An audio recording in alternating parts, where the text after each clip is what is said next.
Bonjour à tous. Nous voilà pour débuter le premier chapitre d'électricité en première année du collège. En l'occurrence, le chapitre sur le circuit électrique. Dans ce chapitre, nous allons apprendre d'abord à reconnaître les différents éléments d'un circuit électrique et connaître la fonction de chaque élément, c'est-à-dire à quoi il sert. Ensuite, nous apprendrons à réaliser un montage électrique simple, qui servira par exemple à allumer une lampe ou faire fonctionner un petit moteur électrique. Et enfin, comment schématiser ce montage? Pour réaliser un circuit électrique, on relie des dipôles par des fils de connexion pour obtenir une boucle fermée. Mais qu'est-ce que ça veut dire un dipôle? On appelle un dipôle tout composant électrique qui possède deux bornes de branchement. Par exemple, une pile, une lampe, un moteur, un interrupteur. Un circuit électrique contient obligatoirement un générateur qui apporte l'énergie électrique. Et au minimum, un récepteur. Un dipôle qui utilise cette énergie par exemple pour émettre de la lumière ou produire un mouvement. Les fils de connexion assurent le passage du courant électrique entre le générateur et les différents récepteurs du circuit électrique. Ils sont donc constitués d'un matériau conducteur électrique, un métal comme le cuivre, recouvert d'un isolant comme une matière plastique, pour pouvoir être manipulés sans risquer les dangers du courant électrique.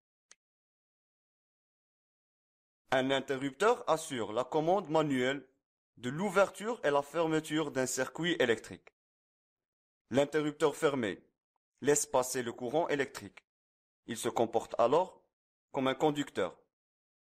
L'interrupteur ouvert ne laisse pas passer le courant électrique. Il se comporte comme un isolant. Pour schématiser un circuit, chaque dipôle doit être représenté par son symbole normalisé. Le générateur, au sens général, est associé à ce symbole. La pile qui est un générateur particulier a son propre symbole. Voici celui de la lampe.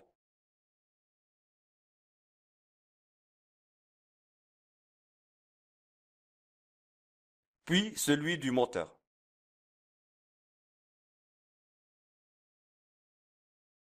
L'interrupteur fonctionne en deux positions, alors il possède deux symboles.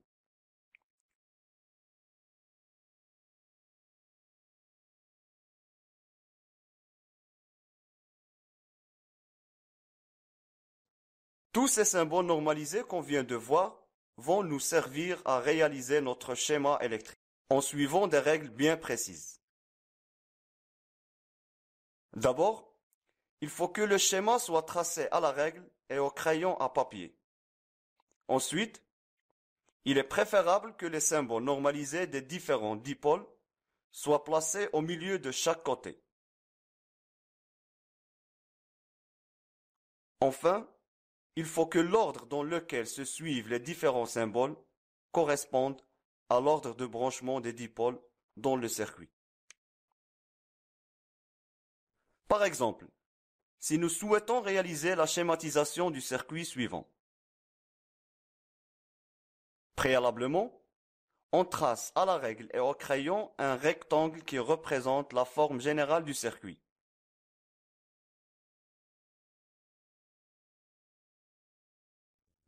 Puis on choisit trois emplacements au milieu des côtés que l'on efface à la gomme.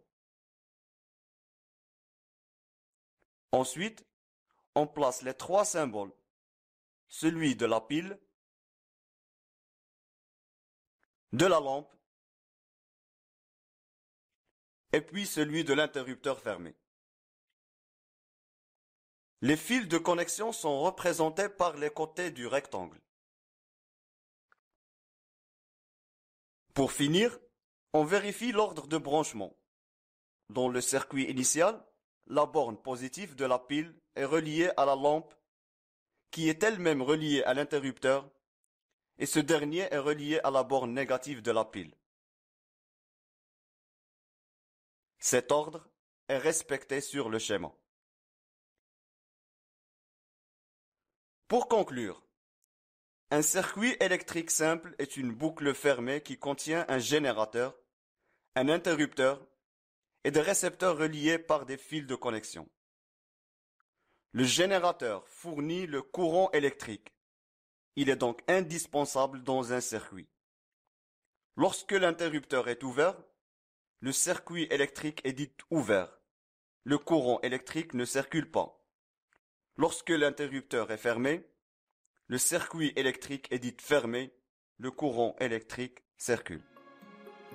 Voilà, cette vidéo est terminée. J'espère qu'elle vous a aidé. Je vous dis à très bientôt pour le prochain chapitre. Salut!